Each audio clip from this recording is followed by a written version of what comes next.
the Sports Betting Network.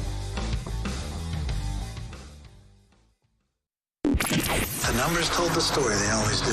It's one of those idiots who believe in analytics. This is a numbers game with Gil Alexander on VSiN. Good Friday morning to you. It is a numbers game at VSiN, the Sports Betting Network, VSiN.com, Game Plus, iHeartRadio, YouTube TV, and of course, Sirius XM Channel 158. It's Gil Alexander. It's Kelly Midland, everybody. Calais by the line. Hey-o, how we doing? On your television screen. What's happening? Not much, man. You good? Not much. Just trying to watch the U.S. Open in the reflection of the screen because we can't get it on in the studio. Oh, we can't? No. Why? No. Oh, because golf TV networking thing. Usually they don't switch it up from like round 1 to round 2, but they did today. So we're like Peacock for a long time and then into USA, into NBC. Guys, if we have 4 TVs up there, if you could put golf on 3 and then give me Raducanu and Zheng Xinwen on the 4th TV for reasons that I don't have to communicate. I think you can put them on all 4 because we can't get golf on. Reasons I don't have to communicate. On the show here, Jensen Lewis, co-host of By the Books, is going to join us here momentarily to talk College World Series. Let's just do it game by game. What does he think? Where are the bets for all of the first games, bracket 1 and bracket 2? By the way, yesterday at the end of the show, I was convinced it was Friday. I'm like, oh, these games are tonight. And I was like, oh, it's Thursday. Kelly and I are in a text argument. I'm like, what are you talking about? These games are tonight. The most important thing was that JVT and Stormy rolled with the punches. So they were like, what's wrong with this guy? It is tonight, though, where it starts. 2 games tonight in bracket 1, and then tomorrow it resumes. We'll get Jensen's thoughts on that, who he has got to win it all. If his pre-flop bets have all gone by the wayside, we'll find out. Paul Carr making up soccer tournaments now to bet on. These are just random international soccer tournaments. It is wild because we get the Club World Cup one we're going to discuss, which makes a lot of sense. Yes, it does. But like at the same time, I'm thinking the same thing. We're just coming up with more soccer for these guys. When he said it to me, I'm like, come on, you're just making this up now at this point. Nick Whalen from Prop Points here at VSiN. Kelly really dug deep on the guest today. He's like, let's see, VSiN shows. Who can we get on here? So Nick Whalen will join us Prop Points. We'll talk NFL and NBA with him. Coming up, Are We Sure? Estamos Seguros, because we didn't finish that yesterday. And then it's hour number 2. Now, usually it's Fezzik and Felica, hour number 2. We will have, by the way, Stormy and JVT live from Omaha once again at the end of our show just before they do money moves at the top of the hour. Felica will join us. Felica's got golf thoughts on the second round. Hopefully we get him before some guys have teed off and we have some bets for today. NFL win totals as well. He'd like to chime in on that. So we're not going to stop him from doing that. The Fezzik thing is the reason Fezzik's not here today. A Wimbledon bet from Felica as well. Oh, Wimbledon. Oh. Let me guess. It's not Iga. Nope. Fezzik's not here because you know what Fezzik is doing this week? Can I tell his personal business? Yeah. Can I just bring our group I kind of text already exchange forgot. to life? You already told me. He took his 14-year-old son to New York City for a summer internship at a big Wall Street firm. So Fezzik is obsessed with this. So in the because he wants his kid to make lots of money, by the age of 21, for God's sakes.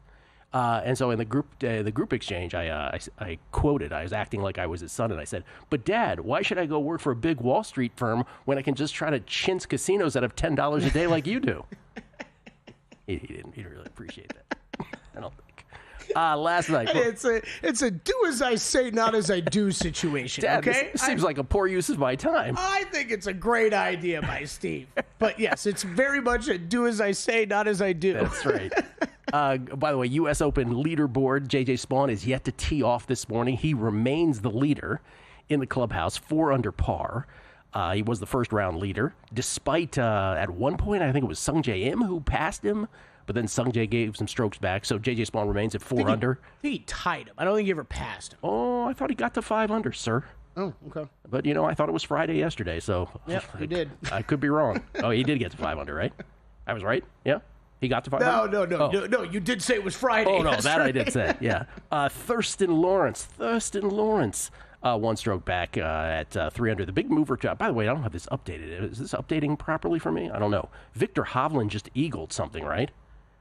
Yeah. I'm not. Yeah, we're slow, I think. My leaderboard is not at all. No, mine's doing the same thing. Yeah, it's not at all caught up. But essentially, Victor Hovland is the low round thus far for the day. I believe he's 4 under for the day and 1 shot back. Yep. So he's the big mover. And Scotty, last I checked, even par through 6 on the day. I tried doing today what I did at the Masters. The Masters this year was my most lucrative golf tournament ever, where I took Rory after the first round to win it and Rory low round for the second round, and both ended up cashing. I didn't take Scheffler to win because the Scheffler tax has just been ridiculous. It's silly. So it doesn't matter how many strokes this guy's behind the lead. You're just not getting a good bang for your buck to win it. But I did play him low round today at 16.5 to 1, plus 1650. But so far, that ain't happening. I mean, I like that bet, though, where, like, instead of... Like, I know people are still considering jumping in on Scotty, like, as an outright, but, like, he's right up against, like, the cut line at this point. Like, you are really gambling to get a 6-1 ticket in when, yeah. I mean, he could easily have not even that bad of a day at Oakmont. He could shoot 2-3 over and miss the cut. So I really, like, I just took a flyer on it. Me and you were texting about it. Like, the Scotty tax is so steep at this point. If you were going to make a bet on Scotty, I would do exactly what you did today. I didn't do it, but I think that's a really smart way to bet it because you're betting on the high side result. You're going to do it, go for broke. Right, exactly. Yeah. Last night, the big news, of course, Stanley Cup Final, Game 4 at Sunrise, with Florida leading the Oilers heading in 2-1 in the best of 7. And Florida goes out to a 3-0 lead in the first period. They dominated the first period. Edmonton couldn't stay out of the penalty box. Florida cashes in on a 5-on-3. Then they have the your garden variety power play goal to make it 2-0. They add a third, and at that point you're like, well, this not only is this game looking like it's over, but the series looks like it's over. But they play 3 periods, and I don't know what Corey Perry, 40-year-old in his 20th NHL season, said in the locker room after the first period to his teammates. But whatever he said, whatever that come to Jesus speech was, it helped. Because the Oilers then put up 3 in the second period and knotted up at 3 apiece. They eventually go ahead 4-3. And then Florida scores with 19 seconds left in regulation to force overtime. The third overtime in 4 Stanley Cup Final games. It is hard. It's going to be hard to sort of not put this series up. If this continues, it's going to be hard to not put this series up with with some of the greats of all time. And you know how it ends. You figure at that point, maybe, Florida, maybe they win this in overtime after all, despite this amazing comeback. By the way, the Oilers as high as about 13-1 or 12-1 when they were down 3-0. I did not have the onions to bet that. Me either. Though I have bet the Oilers to success down 2 goals earlier in this postseason at like plus 550, but I didn't do it last night. I thought about it for a quick second. I thought about it for 0.75 seconds, not even a quick second. I feel like whenever me and you watch hockey, that's what I'm always just looking to live bet. That's all I'm doing. Like I didn't do anything pregame, so I thought about it for 1 second, and I was like, nah, this is too many goals. No. Anyway, overtime, Leon Draisaitl does it again. By the way, Florida dominated the overtime period, and then Draisaitl ends up with a fairly cheap goal. Totally. Is that the word for it? He hits it off Nico Mikkola and past Bobrovsky 5-hole. Ball game, as they say in every sport except hockey. I mean, look, there were a lot of gorgeous goals in that game. Yeah, that wasn't one of them. Like, I don't know how, like, big-time hockey fans feel, but I'm like, is that kind of like a cheap way to end the game? Like, it was just kind of like hey, it's the way I always suggest they play hockey. Just throw something at the net and see what happens.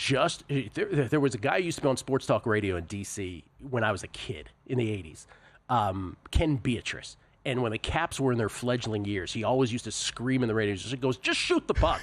Just shoot the puck, because so many random things happen when the puck bounces off.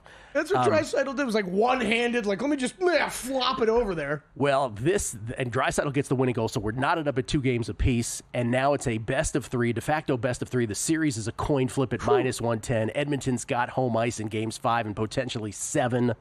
And Conn Smythe, I said it with Jay Conn earlier this week, and I have a 9-1 ticket on Draisaitl to win Conn Smythe. Not nearly as big of a bang for your buck as others do, by the way. But I made it again because I was mad at myself for not following my conviction that I thought the Oilers could win this whole thing in the first round. I didn't do that, so I was like, well, Draisaitl's still 9-1. Still seems like a good bet. Well, it finally crashed yesterday after this 4th record-breaking overtime goal in the playoffs. Now only Sam Bennett of the Panthers, again, this will be dependent on who wins this series ultimately, but only Sam Bennett with his 14 goals this playoffs is shorter at plus 150. Draisaitl now moves a tick ahead of Connor McDavid. Draisaitl's plus 250 now, having set the record for overtime goals in the playoffs. Connor McDavid 3-1. Everybody else, including all the goaltenders now, all in double digits and beyond, including triple digits for some. So that's it. By the way, the other thing that happened yesterday is the Oilers pulled Stuart Skinner. Again, you and I say this. There's other people who know hockey better than we do. I didn't even think he was that bad. Like, one was a 5-on-3, one was a power play. But whatever, the decision worked. The decision worked, and Calvin Pickard played great. I still don't think there is nary a goaltender, Bobrovsky, Pickard, or anybody who's going to win the Conn Smythe. I kind of think it's down to 3 now. I really do. I think it's down to Bennett on the Florida side, and I think it's down to Draisaitl or McDavid. And the reason that I include McDavid, despite having the Draisaitl ticket, and having strong conviction that, my God, if you're setting a record for overtime goals in a postseason, that this should be yours if your team wins the cup. But I say that with a little bit of hesitation, as I think everyone with a Draisaitl ticket still should, which is, yeah, but if Connor McDavid scores the game-winning goal in Game 7, where he has just fabulous stick work and jukes 2 dudes and puts the biscuit in the basket, watch them vote him for Conn Smythe. God, I wish he scored that goal. That was about as sick of a move as I've ever seen in a hockey game last night. Just couldn't pay it off. What was Tkachuk yesterday? Because Bobrovsky's plummets all the way down to 75-1 after being in single digits. Well, it's none of these guys are having a great goaltending playoffs. Both of the Oilers goaltenders are like lower than 900 save percentage. So I think Bobrovsky's 912. 896 and 892, I think, respectively, for the Oilers goaltenders in this, despite Pickard being 7-0 in the playoffs. We'll come back. NBA talk. Are we sure? It's a numbers game at VSiN, the Sports Betting Network.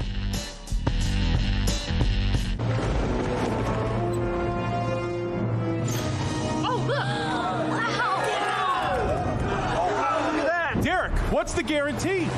Derek? Mike, time to make history. Players at Circa Million make 5 picks against the spread each week with quarterly and full season payouts. Circa Survivor entries choose one team each week with no point spread. The last one standing wins it all. We have $21 million on the line. Are you in? Visit circasports.com for details. So, Paulie, have you had a chance to read the VSiN Daily yet? Yeah. Came in at 3 a.m. What's Bill doing up that late? Well, rumor has it starts off with a 12-hour meditation session. Then he just pours himself over film and live TV, really focusing and taking it all in. Bill's in with the biggest insiders, talking trade secrets, strategies, the whole 9, absorbing the info. And then and only then can the writing process begin.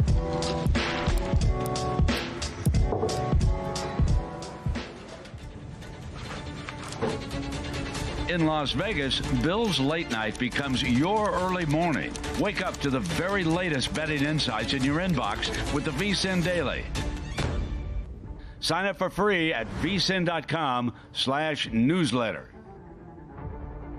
On the next edition of Prop Points, Nick Whalen will be back in the house. Nick and Eric Haldeman will start off reacting to all of the action from Game 4 of the Stanley Cup Final. Then Nick will give out his favorite player props for Game 4 of the NBA Finals. RotoWire's own Johnny Venezia will join the show to give out his best bets for the College World Series. And finally, Eric will give out his favorite props and plays for a busy Friday in Major League Baseball. Tune into Friday's edition of Prop Points at 2 p.m. Eastern Time, only on VSiN, the Sports Betting Network.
VSiN, the Sports Betting Network. Back to the numbers game live from Circus Sports, downtown Las Vegas.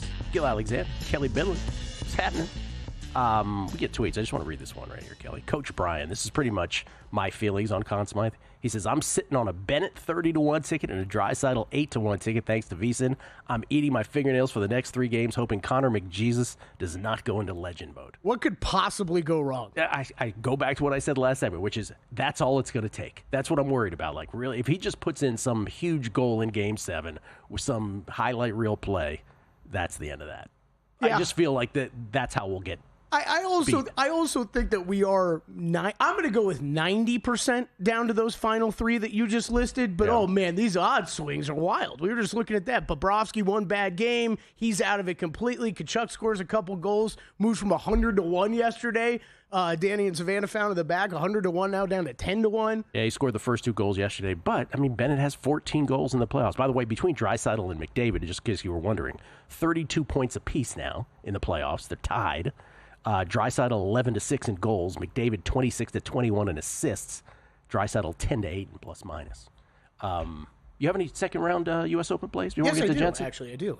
Yes, I do have a couple of second round matchups. I added a top 10 on Victor Hovland. VSiN.com, by the way, we are doing recaps for the U.S. Open every single day. Myself, Matt Brown, Wes Reynolds, Matt Humans putting in thoughts, bets in there. So I put in Hovland top 20, top 10 in there I talked about yesterday. Also brought up the Siwoo Kim top 10 bet we were discussing yesterday. Added those for finishing positions. And then second round matchups, Taylor Pendrith over J.J. Spahn. Tip of the cap to Chris Felica, actually. He sent that one in. I was like, oh, it looks like a good one. And then Siwoo Kim over Ben Griffin today. How about Brooks Koepka's round so far today? 3 birdies and 4 bogeys through 10. 1 over. It is, I just hope he should be. I hope he is a story all weekend, Gil. It is. Okay, real quick, Jensen, sorry, I know you're hanging by. Jordan Spieth could not be more annoying yesterday. He was classic Jordan Spieth. Complaining, whining about everything, and then you get Brooks Koepka, so I don't really know why I love Brooks, because he gets all salty with the media, right? He's kind of annoying from that standpoint, I get it. But this guy had the balls to call Oakmont not that hard of a test before the tournament, Gil, when he's barely played well in the past 2 years, and then went out and did that yesterday. He backed up his bold statements beforehand. Brooks is just, he's kind of a king, man. Management's in Omaha. You could scream about anything you want. Nothing can happen to you. What else you want to scream about? By the way, Scheffler 1 over now for the day through 8. That's done. Spieth, man, they just love it. They bump out to break with Spieth just hot mic, and it's like, no, shut up. He's just complaining about everything. Ladies and gentlemen, he's a co-host of By the Books, which precedes us each and every day here on the network, hosted by Captain America Dave Ross and Jensen Lewis. It's Jensen Lewis live from Omaha, courtesy of the Progressive Guest Line. How you doing, Jensen? We are good. A couple of Jello shots deep for Dave and the boys and everyone back home. So I think a few people had, and Kelly can appreciate this, we had a couple of rookie mistakes from people going too hard, too fast, and it's not how you start, it's how you finish. So I plan on climbing the odds board tonight and finishing strong. Just explain to me, how do we determine who the winner is? Everybody falls flat except for one person? Like, how is that determined in the end? Last man standing, right? I mean, this is Survivor Omaha style, right? This is probably it. No, it's been good. It's been a lot of fun, and just having everyone here, and wish you guys could be here as well. First time to Omaha for me as well, and just taking it in. We are about to have the monsoon of LSU and Arkansas fans get here later today, so you will not be able to get a spot any of the establishments here probably this afternoon, well into this weekend. All right, let's start with today's games in Bracket 1. Coastal Carolina, Arizona, and Oregon State, Louisville. Are those the 2 today, or are we in Bracket 2 today? I think those are the 2 today. Yeah, those are the 2 today in Bracket 1. First of all, do you have any futures still alive? I have an Arkansas. I feel like it's 650. I have to double check where they are right now. But I think what I would have loved to have had, and I should have probably done it when I saw their draw, was Coastal Carolina. And Gil, I think I remember you and I texting back and forth about, Florida was going to be one of those really popular teams to win that regional. In the back of my mind, I'm like, I really should have just gone back to, hey, great frontline starting pitching. They're at home. That's an offense that's suited really well for that ballpark. So that's the one that I have FOMO on, now down to 6. I'm sure they were in the 30s at one point. But yeah, we'll see it. This first bracket, this left side of the bracket, if you will, very wide open with Coastal and Arizona, and obviously with Louisville and Oregon State. Yeah, Coastal is the only one, Jensen, that I have any FOMO on. I didn't consider any of the other 7 for even a moment. So Coastal is that for me. Do you have a play in any of those 2 first games tonight? Yeah, we're going to go, and for people that are just jumping in here, Gil, on how a TD Ameritrade Ballpark plays, it is very spacious, very similar to Kauffman Stadium for you Royals fans out there. So a lot of ground to track, and I got in on the under 9.5 yesterday, down to 9 in a lot of places here for Arizona and Coastal Carolina. Owen Krimkowski is going to go for Arizona in Game 1. He got... I don't think he got out of the second inning in his first start on Friday against North Carolina in the Chapel Hill Super that I was covering. So I think a good bounce back spot. But I do respect where Coastal's frontline starting pitching is. I do feel they're going to be able to limit Arizona's offense too. So could see a very low scoring game, perhaps a 3-2, 5-3, somewhere in there. And for college standards, that's really low scoring. Same can be said, I think, for Louisville and Oregon State on the under 10 in that one. I haven't walked outside yet, guys, but traditionally, the wind, it will play not like a Wrigley Field factor here, but certainly if it's blowing out, that's something to factor in on the totals markets. But as of right now, everything looks pretty calm. So I do think that sticker shock of just getting on the field for the first time, do feel like pitching dominates here in day 1. Yeah, Coastal Carolina, by the way, out of the Sun Belt, got here by beating Auburn twice, 2 thrillers. Arizona took down North Carolina at Chapel Hill in 2, really in the face of elimination, 2 games with the face of elimination, and get to the College World Series for the first time in the Chip Hale era.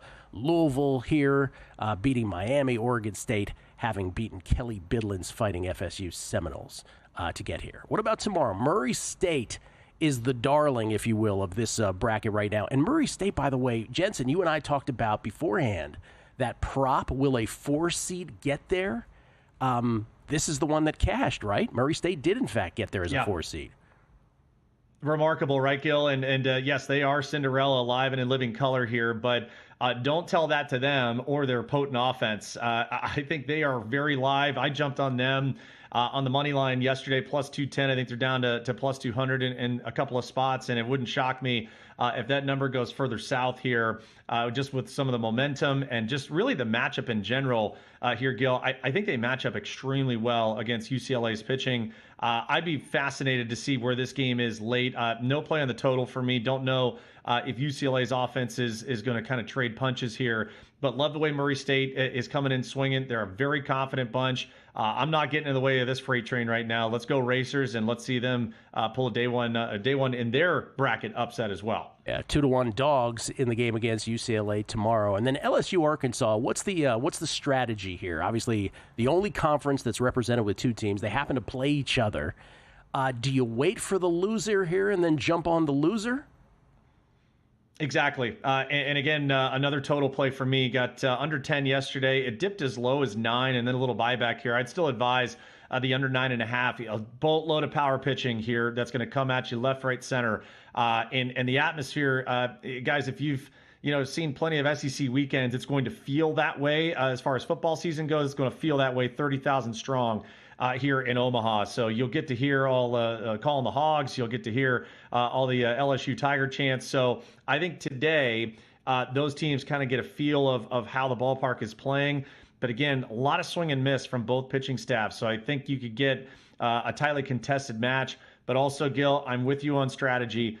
Whichever team ends up losing this one, I would say you could jump on them almost in a sense of, if you don't like what the future price ends up being, I'd roll the money lines over because obviously it's double elimination, so they have to win out to be able to get to the College World Series final. Yeah, so you can withstand 1 loss before you get to the best-of-3 championship, if you will. So you could withstand 2 losses from now until the title, essentially. So just reviewing those first 4 games, the official play is on which one or which ones here? Yeah, so we'll do 4 official plays. Under 9.5 in Arizona Coastal. We'll do under 10 in Louisville, Oregon State. Murray State on the money line plus 210, and then the under 10 in LSU, Arkansas. All right, what's your favorite? Can I trouble you for your favorite MLB play of the day, sir? Since that is your bread and butter. I would say I do like the Red Sox and the Diamondbacks today. I think the matchup there, Garrett Crochet, back-to-back starts here against New York. Think he'll be in a great spot. Wouldn't mind a little Paul Skeens strikeout ladder today. The little matinee special against the Cubs offense. We'll kind of see how that plays out. But that's where I'm standing right now. Obviously, we'll have a boatload more to come here. Maybe one under 2 for you, Gil. Under in Rays and Mets, under 8. Good pitching matchup there, too. Taj Bradley and Clay Holmes. So I think a lot of action here on a very loaded MLB slate, too. Jensen, I really appreciate it. We really appreciate it. As you look across at your VSiN cohorts, just before we go here in 10 seconds, who's the person you're looking across with the jello shots and you're like, that's the one I've got to beat? I think Stormy is really kicking the tires and ready to light the fires once they sign off today. I think that's who I got to beat. Stormy Bonatoni. Thank you, Jensen. Appreciate it. Jensen Lewis, everybody. Buy the books.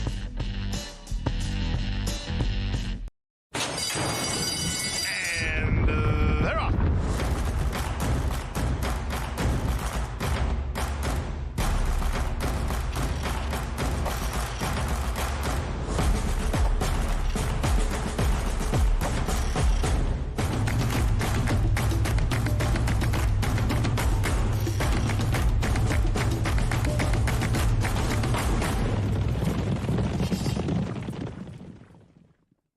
Right now, you can get an entire year of VSiN Pro for just $1.99. Plus, we'll throw in a free pre-order of VSiN's own Josh Applebaum's new book, The NFL Sharp Betting Playbook. That's 12 months of expert picks, exclusive betting splits, and access to the upcoming NFL betting guide. Applebaum's new book is the ultimate resource for bettors looking to understand line movement, spot sharp action, and make smarter, data-driven decisions all season long. Sign up now at VSiN.com/subscribe and use promo code BOOK to get in on this offer and join us on the Sports Betting Network.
This is VSiN, the sports betting network.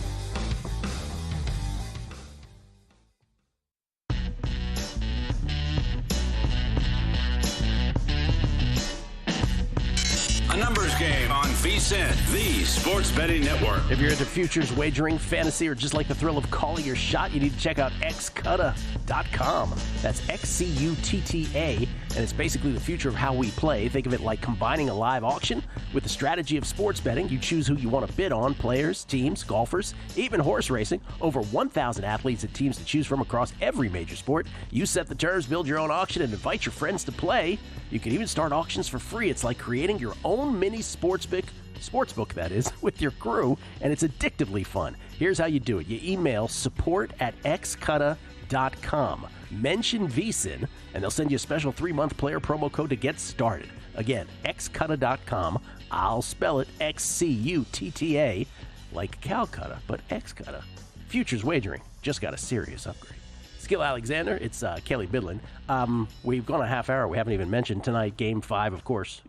Game 4 of the National Basketball Association Finals, or as we like to call it here, or I'll just speak for myself, maybe the NBA championship game tonight. Yeah, no, I'm right there with you. I mean, me and you are on opposite sides, but I think we can agree on that point. I think if Indiana wins it, clearly with a 3-1 edge, they're in the driver's seat, and they're going to win this thing.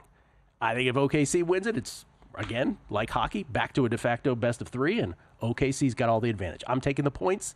You are laying the points. No, I played the money line. Oh, you played the money line. So we both can win. Yeah, we can both win. That's right. Yeah. Thunder by 5. That sounds good. Just let me say, if you missed it yesterday, my advice again, if you're thinking about betting the Pacers on the money line on the series, don't. I would say bet the money line on the game tonight. You get more bang for your buck. And the theory being that if the Pacers are going to win this series, it will be because they win tonight, not because they lose tonight and then somehow take 2 out of the last 3, which, again, is possible but not likely.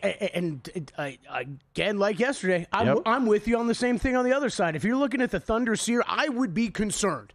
I mean, as a Thunder backer, I am a Thunder backer. I've got Thunder money invested. I would be concerned if this goes to 7 games. Of Oklahoma City being able to hold serve at home in Game 7. At that point, I trust Rick Carlisle and Tyrese Halliburton more on the other side of the ball. So I would rather bet this at similar or better price Game 4 than bet the series price. Let's bring Paul Carr in this. Paul Carr is here, of course, to give us some soccer plays, but he used to work at ESPN. Now, of course, he's at True Media Networks. He is the host of the Expected Value podcast, comes to us courtesy of the Progressive Guest Line. But he used to work over at ESPN, and he's got a great sense of media. How you doing, Paul? First of all, good morning to you, sir. What's happening? I'm good. Soccer never stops, as we'll get to. Yes, you're just making up tournaments. We know what you're doing. They're doing a great job. So I want to ask you about this. So we always are worried that we're not worried because we're betting, right? So betting is a different thing than mainstream sports talk radio. But we're always curious, at least I am, right? How close to the sun are we really, like in our own world of betting? Like, does anybody outside of betting even care about any of this stuff? And I was looking at the ratings of the NBA Finals, and we are not surprisingly, we are down. Let me go Cronkite and take off the glasses here to make this serious. But this is the Game 3 of the NBA Finals between the Pacers and Thunder averaged 9.19 million viewers on ABC. That is down nearly 20%. 20% from the Celtics Mavericks same game last year. As far as the 3 games themselves, the 3-game average viewership, because they did have a tick up in Game 3, but it's still only 8.95 million viewers, which is down 23% from last year. And by the way, when you compare it to the other lowest rated NBA Finals series, which would be the 2007 Cavs-Spurs, that was 9.08 million through 3 games average. 2021 between the Suns and Bucks was 8.99. This is 8.95. Just again, by comparison, Super Bowl, 127 million. Watch the Super Bowl. I get it. It's one game. But football is king. Hockey's down too. Hockey last year, first 3 games, we don't have last night's yet, but the first 3 games last year, and it might have been ABC versus TNT and those affiliated networks, so it's a bit of a network change, but that's down from about 3+ million to 2+ million even. So, then the question, so I'm curious from your standpoint, what are the suits at these networks thinking at this point? Like, what goes on behind the scenes? Are they just miserable about it, or they just throw their hands up in the air and they're like, whatever? Yeah, I mean, something like this on the NBA specifically, it's coming. This is not a surprise once you have the finals matchup. So, there's hand wringing to a sense, but it's not anything you could do much about. But yeah, the issue becomes, some of these, it's an advertising, it's a financial thing, obviously, because some of the contracts have, a guaranteed number of viewers. So if you don't get a certain mark, you have to make it good one way or the other, either financially or commercials at a different time or whatever it is. So yeah, it's just kind of it's just not fun. I mean, from a production standpoint, like those people in the truck and everything, you're aware, but it doesn't impact your, day to day all that much because, it's still, you still have millions of people watching. It's still good work, fun work. But yeah, the suits are the ones where it's just kind of, they have to deal with it. Yeah. And, it's like something going wrong at your house, something breaks and you're like, I got to call the plumber and stay home. All that stuff you just got to deal with. They got to do stuff like that, but from a business standpoint. The make goods on the advertising revenue, that one way or the other based on numbers. Yeah. That's the interesting part. And then the betting handle. I'm sort of wondering. I'm taking a straw poll. I'm calling a few people behind the scenes, or texting a few people like, okay, is your handle down? Because betting is a whole nother thing. You're like, well, you could still bet on it. Handle is down. Handle is down based on the few that I've talked to, which is interest. Also, so that's an interesting thing too. I don't know if that's because OKC is such a huge favorite. Yeah. That could be part of it also, where people weren't inclined to jump in on the NBA side. Yeah. It's got to be soccer's the same way. Yeah. Soccer's the same way. Yeah. Yeah. Just talking to friends who have these connections. I mean, in the international standpoint, you want the U.S. involved as long as possible because it's more eyeballs watching, it's more money coming in from a betting perspective. And even at the club standpoint, you get your bigger clubs deeper in Champions League, more attention. It's just like every other sport in that sense. Okay, let's go to soccer. We have something called the Club World Cup, and then we have the Gold Cup. Gold Cup, I think we all remember. Well, first of all, explain what both of these are. Yeah, sometime ago we should play like Two Truths and a Lie with me giving you soccer tournaments. That's right. Which one of these things is not real? But both of these are real. So yeah, the Gold Cup is every 2 years. It is CONCACAF, which is North America and the Caribbean. It's the Continental Championship. So it's our equivalent of Euros or Copa America. And there's often an invited club, as we'll get to like this year, where they'll bring in another club from another confederation for various reasons, we'll just say. So that's what the U.S. is playing in, and that starts tomorrow. The Club World Cup. Okay, so this has been going on in different editions since 2000, but it's always been this small tournament of about 7-8 teams played in December. No one really pays a whole lot of attention. It's basically the winner of each continental club championship. So UEFA Champions League, Copa Libertadores in South America, things like that. Okay. However. Yes. Yeah. No, you go ahead. However. Okay, as I say. So, but FIFA likes money. I have breaking news for you, Gil. FIFA likes money. Write that down, Kelly. Yeah, right. Take notes.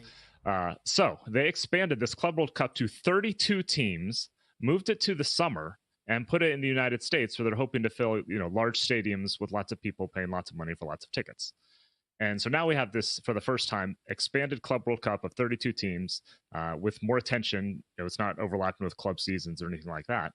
And so you've got 32 teams from around the world who qualified through various methods, winning continental championships, made up FIFA rankings, things like that. And they're competing in a World Cup style tournament with groups, knockout stage, etc. here in the U.S., and it starts tomorrow. All right. And the U.S. traditionally doesn't do well in this. Why? So in the Club World Cup, the U.S., I believe, has only had one team win because they don't win the Continental Championship very much. It's usually a Mexican club that does that.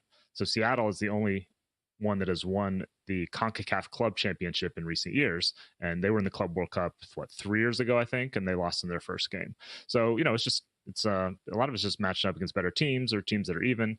But there are a handful of U.S. teams and MLS teams in this one. Okay, Inter Miami, LAFC, Seattle Sounders. Inter Miami, you know a place for them, right? Don't you? Okay. Messi. Yep. All right. There you go. The pick. They are here because FIFA wanted Messi in the tournament. Yes, I would imagine that's and Suarez. They figured out a way. All right. What is your pick in each of these two? All right. So Club World Cup, I would encourage a lot of caution because we don't know how serious all these clubs are going to take it. So I'm not diving too deep on this, but I like one play before the tournament. South American team to win at plus 900. Now we have 4 Brazilian clubs and 2 Argentine clubs. And the main reasons I like this play, obviously the bigger clubs that the casual fan, even casual soccer fans heard of it are from Europe, your Bayern Munichs, your PSGs, etc. But this is in the Americas, so the climate is much hotter than Europe. So the South American teams are used to it. And Brazil teams especially, they are in the middle of their season. They're a spring to fall season, unlike the European clubs who just finished and we don't know how serious or et cetera they're going to be. So I like South American team to win one way or the other at plus 900 here. 9-1 South American team to win it. And Yeah, then the we'll gold, take our shot. The Gold Cup, are you fading the USA here in Group D? I am. US has really been struggling coming in. Saudi Arabia is the invited team this time. They're in the US group. I have Saudi Arabia to win Group D at plus 250. So it's a fade of the US. Saudi Arabia has Hervé Renard as their coach. He is kind of a tournament specialist of sorts. He won an African title with Zambia a while back and has managed several international teams. So an emotional hedge of sorts. Saudi Arabia plus 250 to win the group. Paul, appreciate it, man. Enjoy. Thank you so much. You bet. Paul Carr, everybody. We'll come back. Are we sure? And more next.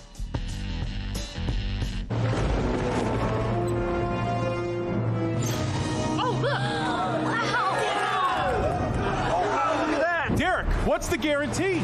Derek? Mike, time to make history. Players in Circa Million make 5 picks against the spread each week with quarterly and full season payouts. Circa Survivor entries choose one team each week with no point spread. The last one standing wins it all. We have $21 million on the line. Are you in? Visit circasports.com for details.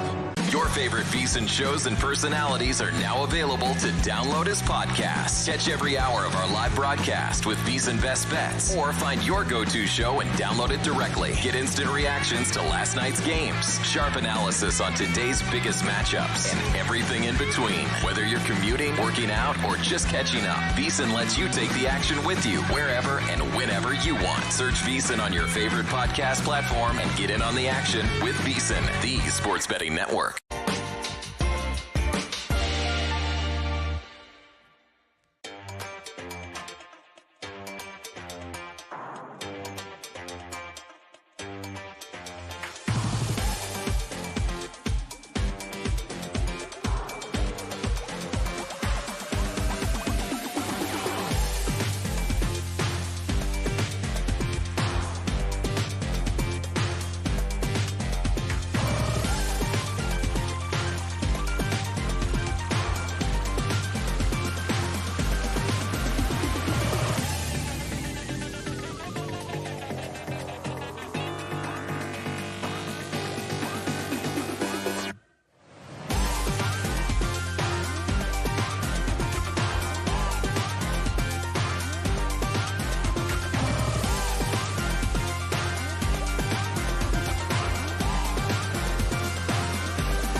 Game on VSiN, the Sports Betting Network. Don't forget, all day, all weekend, VSiN live from Omaha for the College World Series. We're broadcasting straight from Rocco's, home of the legendary Jello Shot Challenge, with live shows now through Saturday. Catch money moves and follow the money with on-site insight, atmosphere, and best bets for the tournament. For all the coverage and your free College World Series betting guide, head to vsin.com/CWS. I always look at that and think Chicago White Sox. College World Series is what we're talking about. VSiN.com/CWS. Money Moves will be with us, or JVT and Stormy, that is, will be with us here later on the show. Then, of course, they'll broadcast right at the top of next hour. And then follow the money a little later on. Live from Omaha. We get tweets at Beating the Book. Let me just read Bet in the Woods, who says, his theory is the NBA final games are too spread out. It's hard to get excited about games you have to wait 3 days for. It kills the momentum. Game 5 and 6 is Monday, then Friday? Ridiculous. Is that true? Game 5 is Monday and Game 6 is Friday? I didn't even notice that. Sounds right. Is that correct? I know it's Friday, Monday. Like, we have tonight and then we Monday. have Friday, Monday, yes. I completely agree with that statement. I do, and we've talked about it. Yeah, we've talked about it. We've talked about it. The amount of time you have off even between the conference finals and the finals is silly. He's right. He's right. It's Monday, Friday. That's insane. That's terrible. Mm-hmm. It's interminable because, again, if they play a Game 7, it's on June 23rd. I'm pretty sure hockey sticks to this, right? Where I'm fine with giving an extra day between the travel, right? If you need to take 2 days off because you're traveling, fine. If you're in the same city, just go every other day. By the way, a couple things before we get to Nick Whalen here, co-host of Prop Points, because he's got NBA thoughts and NFL thoughts as well. We always like to hear that. That Edmonton comeback, 3-0 deficit, that is the first road team in Stanley Cup Final history to rally from a deficit of at least 3 goals and win since the Montreal Canadiens rallied to defeat, are you ready for this, Kelly? The Seattle Metropolitans in overtime in 1919. Well, that was a quality team. You can't let them get behind and just fall asleep. Yeah, they were an underachiever. Yeah, their analytics were better than their performance. And then for Draisaitl, 11th goal, right? 4th goal in overtime of the playoffs, but 11th goal for this entire postseason.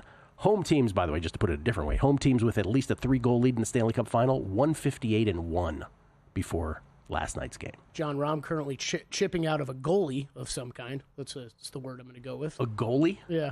There's these trenches at Oakmont, and he's just like right in the middle of one. He's fallen off completely. I did live bet him yesterday during first round. And since you bring that up, so remember how at the beginning of the show when we were trying to update the leaderboard, they were both lagging onto what we actually saw? Did anybody else notice when it went to overtime yesterday, if you looked at your Yahoo scoreboard or maybe even your ESPN scoreboard, that they all had it 4-3 Edmonton final. So, and you know, when it went to overtime, it was. So if you looked at at some of the, it's scripted, Gil. It's all scripted. If you looked at it, they were all like really janky. So this is like a little weird scoreboard thing that happened last night too. So if you hadn't watched the game, you would have thought Edmonton had won in regulation anyway. They went in overtime, but I just thought that was weird also. Let's talk to Nick Whalen, courtesy of the Progressive Guest Line. He's the co-host of Prop Points here on the network, which takes place 2 hours after our finish here. So it's us, then it's money. It's by the books, then it's us on a numbers game, then it's money moves, and then of course it's Prop Points with Nick and crew. How you doing, Nick? What's happening, man? Doing well, guys. Doing well. Good to be back. Always love hanging out with you guys, especially on a Friday morning, heading into a big weekend. Got a golf outing up in the Green Bay area tomorrow. So fired up to be here, fired up to do our show and talk a little NBA. Let's talk a little NBA first, because I know you have some football thoughts as well. Which way are you going tonight? Kelly and I are not completely oppo. I'm taking the points. He's got OKC on the money line, total at 228 once again. You know, I would love to just hang on to my belief that OKC is the significantly better team. That's what, the vast majority of the sample, including the regular season, has told us. I mean, even the numbers at the book right now, OKC minus 220 still to win this series, despite trailing 2-1. I would love to feel like I could confidently trust the Thunder to bounce back tonight, but honestly, guys, game 3 to me was alarming, I think, in a lot of ways. More so defensively than anything else for OKC, which I can't believe I'm saying, because I think that was kind of the more reliable side of the ball for this team. But I thought going into this series, if Indiana was going to win, more than one game, they were going to have some of these aberration shooting nights, right? A night where you hit 18 3-pointers, similar to what they did in game 1. And it's not like Indiana did that whatsoever in game 3. It's like, yeah, you're probably not getting 27 points again from Ben Mathurin off the bench, but the Pacers went 9 of 27 from beyond the arc and still won this game relatively comfortably. OKC just got straight up beat. I think we saw for one of the few times this postseason what this offense can look like if you do a good job slowing down SGA. And all of a sudden it goes from all these role players that we really like to, if you need to ask those guys to give you more than 7, 8, 9 points off the bench, Caruso, Dort, guys like Case and Wallace, all of a sudden it felt to me like OKC felt thin on the offensive end. So pressure is now on OKC. I expect the Thunder to respond.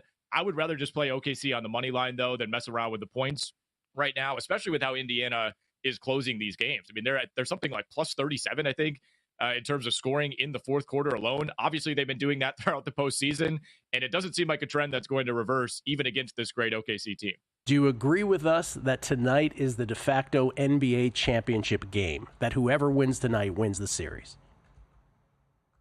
I think that's reasonable. Yeah, I think that's reasonable. If OKC wins, obviously, you're sending it back to Oklahoma City. It's 2-2 at that point. The momentum is back on your side. We'd see a huge jump in the series price. And yeah, I mean, it's conceivable to me that the Pacers could blow a 3-1 lead, but I think with the level of confidence that this team is playing with, I don't think they would do that. So yeah, I think, that's kind of it's a first takey way maybe to look at this game, but I think it's accurate.